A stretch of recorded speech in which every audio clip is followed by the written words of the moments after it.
Okay, so when you're working with someone that is not in the mood to have their hands in the mouth or whatever reason, or now again, I wouldn't go up to a kiddo I've never met before and start squeezing their face. But there's a way that I'm here. Again, just lightly into the back. Right. Yeah.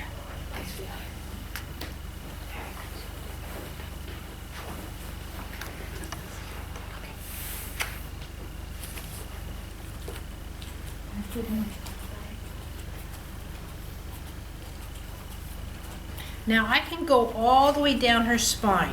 Very similar to what I did with Vinod. Like up front, I'm just experiencing her system. I'm not grabbing this jaw whatsoever. Even if I am touching the jaw, there's a difference between experiencing it. Now, move around a little bit. Your jaw.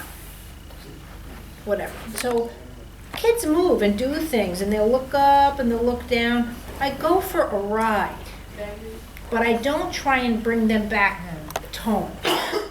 Because now they're going to just buck. There's no difference. I hate to say it. I work with a child with autism all week.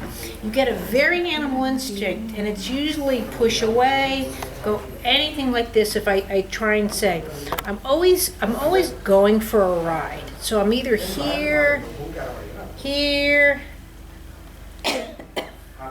Vinod, shut up. Go in the other room. Whisper. Sorry, I'm from. So see, I'm here, counterbalance, rotation. If I have to sit behind this child for that child, or I come in like this for them to experience it, this is what I do. This is what you'll see on the videos. Yeah. Or I might just sit here and just go, you can't learn if you're doing it. If you just sit here, and it looks like I'm doing absolutely nothing. But if all she learns is how to shift through her pelvis and stabilize her jaw and vision, that could be huge for someone, especially if they've just had hip surgery. Open heart surgery. Do you know what that sternum does when they cut that sucker? People have gone through things. Now watch this. Jaw. No. This is where her twist in her back is, nope, stop. You can't help me when you don't know what you're doing.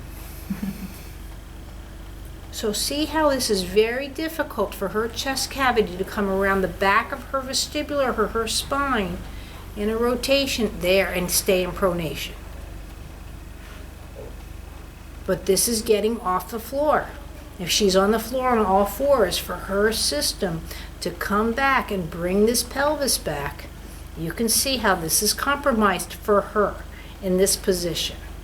I'm not saying she'll never figure it out, but see how I'm pronating the jaw. See how I was doing all this stuff with Namrata and other kids.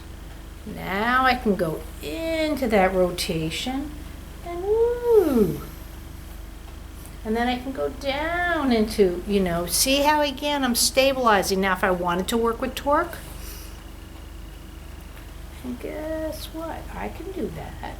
Or I have you doing specific vision things with a ball that I can get the system to get this coordination to make it happen. And again, if they don't want the face touched, maybe I can get away with this. Now again, see how it's different facial rotation? This is when I have to rely on someone with the bead and work on the whole package.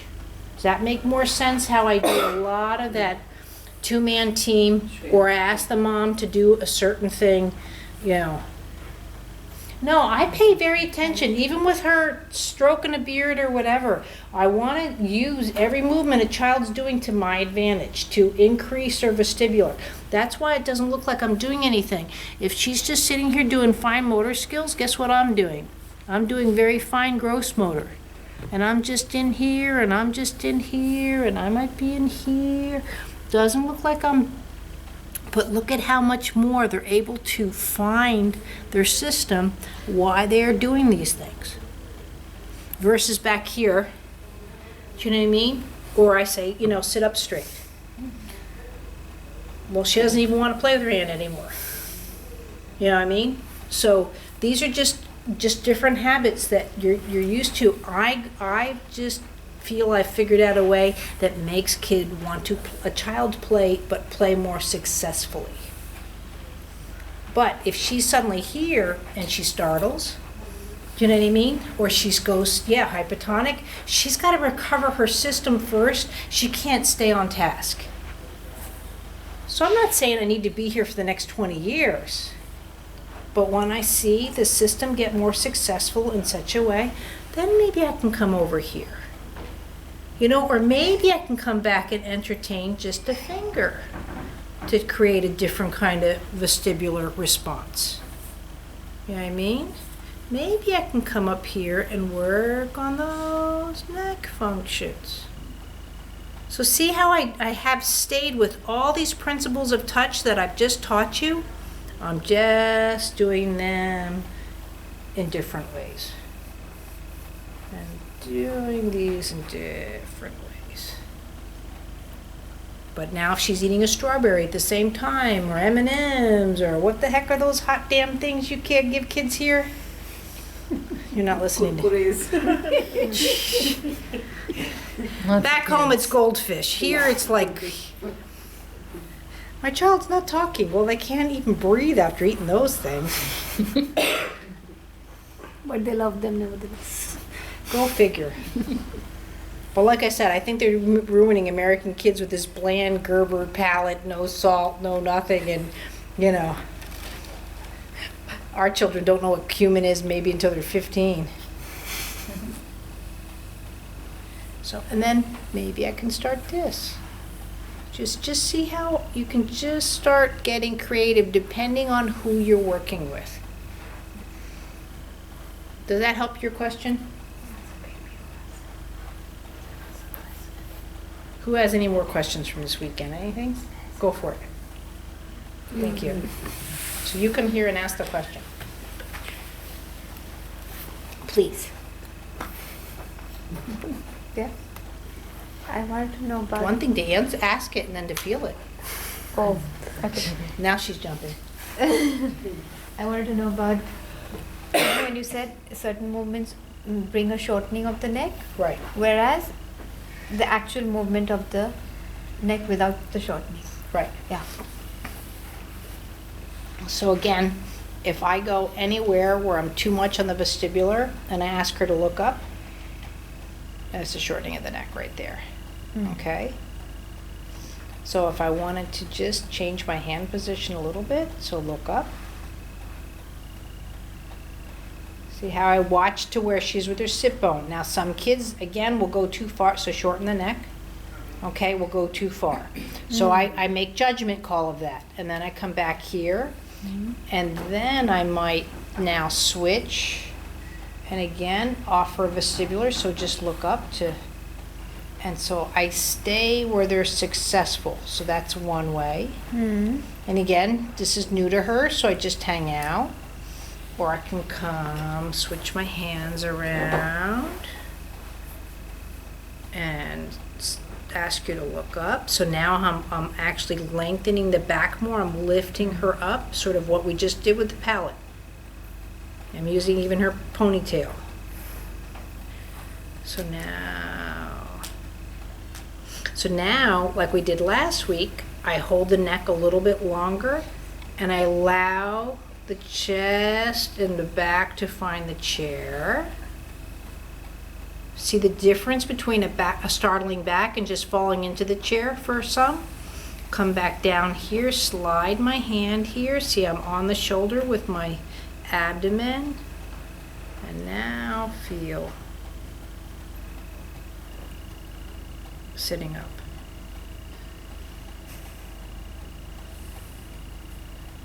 And again, see now she's towards me, so the spine's actually bending. And again, is this correct sitting? Well, it depends on where you're going to go with it. But if you've always been stiff, hypertonic, you haven't experienced side sitting. Now this would be too much probably because I'm not there to catch her. But I can tell by the way her neck's responding. She can handle it, but for a kid, I'm looking for Probably not being. And then here, again, that sway, or very similar, sort of what I was doing. And then I can feel it from this way. So see how your lower abs, you were like, lady, I'm not going a second further than this. So again, rotating the head, rotating the head, rotating the spine, spine, spine. Find the chair. It's okay. It's already too much for her, even though there's a chair there. Do you see how someone's system's like, and then I look for her to want to reach and hang. A lot of kids aren't going to tolerate this. I might do more here. And then I can go, if they're quick, look, I can go wee and ooh and over.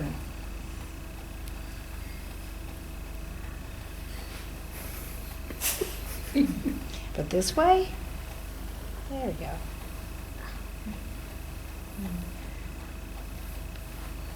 See, I can throw her. See the feet, the vestibular? Simple. Yeah.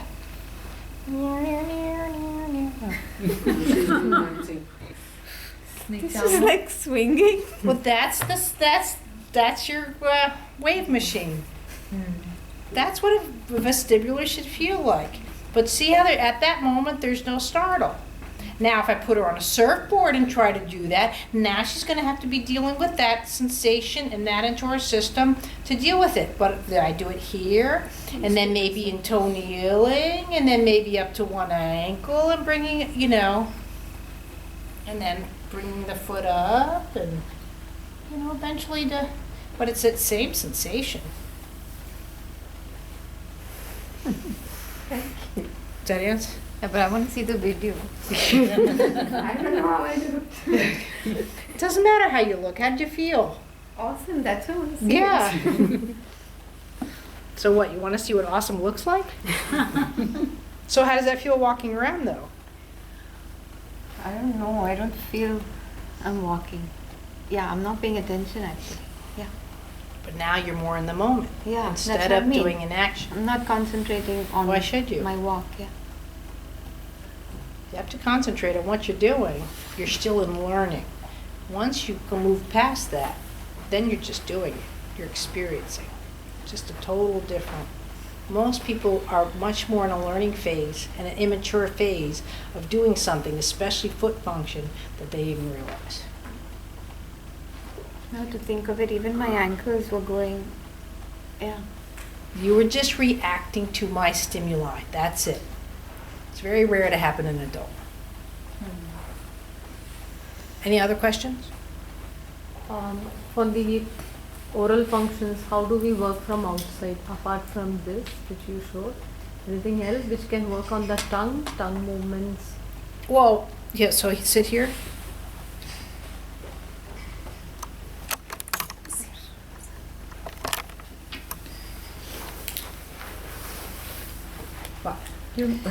It just reminded me, I forgot to ask you about, you had felt Ridhima's tongue, the girl who, was looking more with her right eye. Right. Remember? One session, the mother was here. I forgot to ask you, you said you remember what it feels like and you'll tell me about it later. Just remembering that. To you? She kept sticking her, Right. using that for balance, like all the time, so. It all depends on what you're going after now. She's pretty locked through the ear canals. So this is where when I touch somebody, it's very, see the difference? To the left tush. And to the right. See how I can force her? But now, do you feel that in your spine? Yeah. Stopping. Yeah. Right. Going So Yeah. by me keep going just more, not- where am I Yeah. going to get with that conversation? Right. I always go back to it. You don't Doesn't ask have a your place to husband for the go. big tickets on a Friday night after he's exhausted. Sunday morning after you slept, had a good breakfast, then you can start saying, "Oh, sweetie."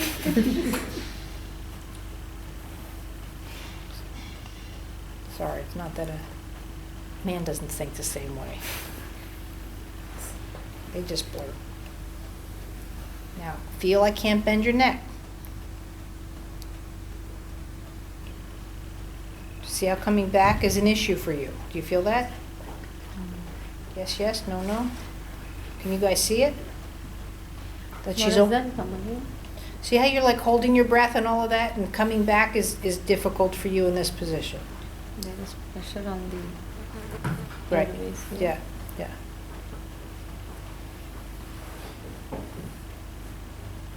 So, but normally I would probably get someone to chew something, so they're already working with their tongue function anyway. I want to give her a mint or something. She can figure it out. So I can come in here into the jaw, C1, C2. So see how, again, to come back over your left pelvis, do you feel that? So again, no offense, if you're still finding your sit position and trying to chew at the same time, it can be very difficult for a compromised system. She obviously is doing just fine with that, but I can't really, if she's chewing and stuff, she has a hard time moving around. But if I wasn't touching the mouth, feel the difference of the movement. See how that head movement is completely different on the spine versus me working through the jaw, lifting for, if I wanted to go maxillaries, see how the nasal cavities can come over. See how the jaw, no, see how this, she's collapsing. See the difference between the maxillaries? Yeah, yeah, yeah. Now again, if I was there too going, look to mommy or something like that, or again, where there's, but here the jaw, just, so she probably did maybe breastfeed, I don't know. For 3 years. Yeah. But see how? But just see how the transfer of weight through the back of the neck and the jaw is just. Can you feel how I'm working with you? Are you getting more feedback with how you could work with oral skills with one of your kids? See how the neck extension is quite difficult.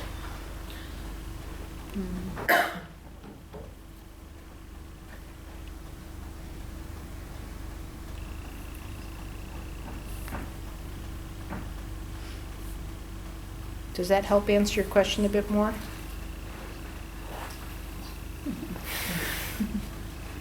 Will this help in tongue movements? Why not? Yeah.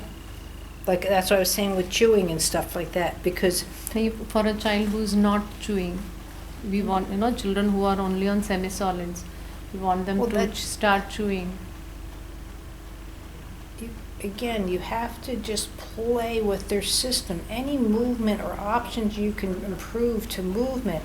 If I'm stabilizing just the vision and bringing that jaw into function, look at what that system can do. My son could not eat and chew at the same time. His eyes would literally roll in his head. His brain couldn't handle two functions. So look at what you're doing here and working on.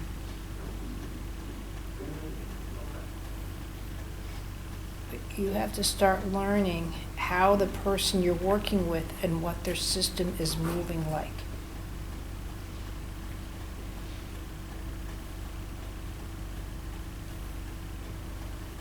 And just see what that feels like. Feels good. Hmm? Feels good. Well, if it feels, you know what I mean? If something feels good, you want to go do it more. Yeah. That is So, it. so if you're sitting there now and you're sitting like this and your vestibular's now here, you know what I mean? You're going to start all of a sudden go, wow, they're suddenly doing stuff and whatever. But here, everybody just do that. Slouch and bring the eyes down more towards, and now just feel chewing. Do you feel the difference? And if your mouth is too full, swallow. Just visualize a full mouth and try and do, right. There's no bolus. So just shift, feel, again, like your pelvis is a bowl. Stick your bellies out, coming over, just feel that. And now just in this position, chew. You don't have to be upright. So much easier. When anything's difficult or hurts them, they won't do it. Now add you know, my son had this infection for 3 years. Now, would you want that postnasal drip and that junk and that taste and stuff and want to eat? You know, and they're like, I know what he should be doing, he's not, but can we fix him first and then work on these skills? No, you should be able to do one without the other. Well, I won't want, and now, afterwards, they tell me, do you know how much pain your son was in? Yeah, no kidding. That's why I'm going to every doctor on the west coast of America. You know, and again, too, now I'm here over my vestibular. You know, over here and chewing, and over here, that's when a child's crawling and playing and putting stuff in their mouth versus that child that's never explored it. So they come over just like this. You know, that's where they go in aspiration. Just the play of the chest cavity, if you go into a startle, because now I'm trying to breathe and swallow at the same time. So now I aspirate. That movement now hurts for me. So what do you think I'm going to do? Never go over my system because I'm too afraid of choking. But again, I can talk you through it. It's not going to happen again or whatever. But for some people, like when she was working with the jaw work, just the lights alone reminded her of a dental. So she's just, you know, just looking up and getting. Most people probably weren't thinking like when they were getting their mouth worked on that they were in a dentist. But if you already have that relationship, it changes the whole lesson. But I have to touch you in a way that your brain's not saying, you know, I'm getting dental work done. But if you've never had dental work done, you've never been to the dentist, then this shouldn't be a startle. So is it an emotional response or is it a movement response? Same. Any other questions? 10 minutes more for questions. Ma'am, when I'm touching to the legs now, my daughter leg, at that moment, a few times she have a relaxation and later on she just push out her leg to not to do something. Means that what that gives means. That's as you get better. It could be two things. It could be that you've touched her in a way that you've messed or threatened her vestibular. So because her balance isn't well, she's going to startle because you've gone just that little bit too far, which is probably more the case. Or she could have had an exterior startle, like all of a sudden maybe her brother walked into the room or something like that makes her want to do this, again, a more habitual type response. Or again, where she's getting maybe too fatigued, or just the thought of even relaxing might be a startle. By the sound also she is just like this. Right. So the more you work with her, and again, keep her safe. Okay. Acknowledge the sound, but don't acknowledge the sound. Just like a seizure, and just go, yep, it was a noise, so what? You know, my son, they hated fast food. McDonald's, they'd throw up. And every Next time day I brought him back to McDonald's. We don't want to go there. Oh well. That's the real world. You've got to learn to smell these smells. I didn't bring them in dragging or screaming. That's when I would give them a lesson and sit there and, you know, and hopefully there's systems, but they're all mainstream. You know, same kids I hung out with, they're 11 years old and they've got the earmuffs on and any new sound. You know, you just got to work with that vestibular system to say healthy stress, but it's okay. You know. And the half posture which they change means when we are working for the legs or foot, the posture of upside is changes. So it's every time we have to have a straight or something. There's not like that. There's no have they are. tos. You have to look at whatever makes her system secure or safe. So if I'm around someone and they're sitting in my lap, it's not that I'm saying you can't handle sitting up straight. I'm just saying, hi, sweetheart, you know, let me just work on your belly right now. And we talk, and they're doing other things and playing, but meanwhile, I'm maybe just bringing their abdomen here, or this. Maybe if she's lying down, you're gonna have to prop on this side with the pillow this big, and this side, there's no pillow. I don't know what her vestibular system's like, but you want variation, you want creativity. But if the more balance is an issue, or gravity, the less you want to have of it. So you really want to start off with the system lying down or in sitting that they feel, again, more secure. I'm sure a lot of you, even just this table being too narrow, was a lot for your system to deal with. My table's is bigger and it's lower and it's padded, you know, and it's a homemade table, so there's no creaking or even moving.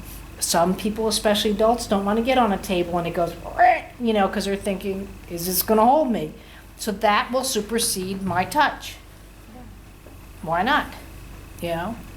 So, again, but your security and her security could be two separate different things. She might like roller coasters. You might think, oh my God, I'm going to die. I don't know. Those are extremes. But I'm sure right now I could put most of you on a skateboard and get AT&R and have to deal with it. But do I want to sit there and put maybe a pinky on a skateboard? Do I want to go like this so they can experience, you know what I mean? And then slowly put a hand on it. And then, you know, then maybe two hands on it that they can go, or a car or a bus and do this kind of thing. And then maybe where they're lifting it, you know, it's just introduce. Some kids can go, wow, you know, in 2 days I'm on a skateboard and I'm doing it. And what I really love is when they text and do it. You know, and they're like, I'd kill myself. But yet I roller skate. You know what I mean? Like, so, and just look for possibilities. Wow, she's doing this, acknowledge it. What can I do to make it more successful? And at first it might be like almost putting them in padding like bubble wrap. And then slowly, you know, let them come out. Just playing with the system. And realize too this weekend, I mean the last 3 days, you guys all had, quote, limitations or stuff that you learned. But did you have fun? Yes. You know? You breathing better? Yes. Do you feel more, you know? Also, the most important things, you all have learned how you want to be touched. And so when someone's not touching you right, you're getting a little defensive. Instead of allowing that person to learn, you're getting pretty. So think of that same quality to offer your child or the child that you're working on. How do they want to be touched? Because I might want to be touched, let's say, with chocolate. Whereas the next person, again, it might be more paprika and, you know, and hot chili peppers, where the sweets just don't, you know, you just got to find. And when you're into that person's system, because you've paid attention, they'll give you the world. That's all life is. The reason you're with a spouse or a certain person, because that person is giving you permission to come into their world. You know, and when you start to threaten that, or they threaten you, you start closing that off. And that's where, quote, the divorce comes, or that separation. But some people like me, I'm a teacher, I come in, I teach you guys, go play. I don't have to live with you, it's okay. But just play and enjoy it. And then when you're ready for the next step, it'll all be there. It'll come around and you know. But just realize that these children have a voice. Whether they're non-cognitive, 2 months old, I didn't threaten that baby in any way. Would I have liked it maybe that the lights weren't on or that kind of thing, a little warmer? Yeah, but you know, but he still responded and had a great time. You can always change something to make it more perfect, but that doesn't make it right. I have a question, Michelle. Yes. Morning we had a discussion about facilitating the skeletal movement, and what Nigmaja was telling about facilitating the muscle.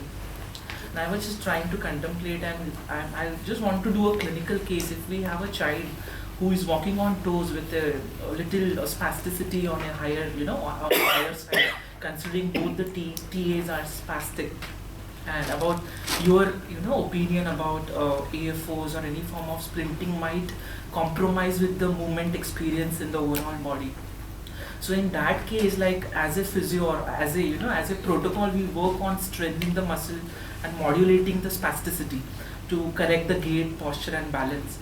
So in what is your opinion, like is AFOs advisable, or we can taper down and let the child experience the movement? I found tapering down. I've yet to find that AFOs correct the situation. It just prevents it. Yes, you want to save the foot, I get it. But first of all, you have to, quote, evaluate the system. Does the system know standing as through the toes? A lot of people see that as spasticity. But, you saw with were you there with Treya when that push? She had no idea what push was. She had no idea. So if she can't even push, and if you saw her two playing for the longest time, her play was like this.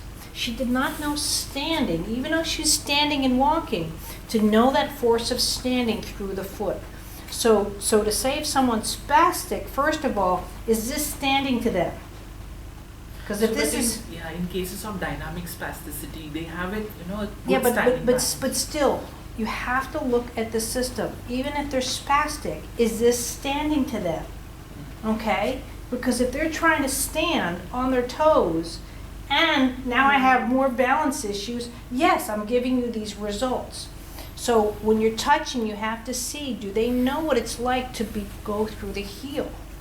Even through the heel. And then two, you've got to bring back those issues of balance. Because in that case, even lying down, you're going to have that same kind of spasticity. So you really have to secure the system and let them know, because they've never done their first milestone, which is just lying down. So if you can start achieving that first milestone and have the system actually know lying down. I mean, big breath, exhale, and actually go, then you can start building up a foundation and working with it. But that's going to be much more beneficial to their system, and then start working with, do they know standing from the sit bones? And then bring it down to the foot. But I'll go for saving that person, because with 26 bones in each foot, a quarter of our bones are in the feet. To take that away and including the ankles into a system function, and two, with AFOs, your system will never know standing. You can put them in standing, but to sit there, and all of you can do it like this, and in AFOs, I cannot stand up. There is just no way.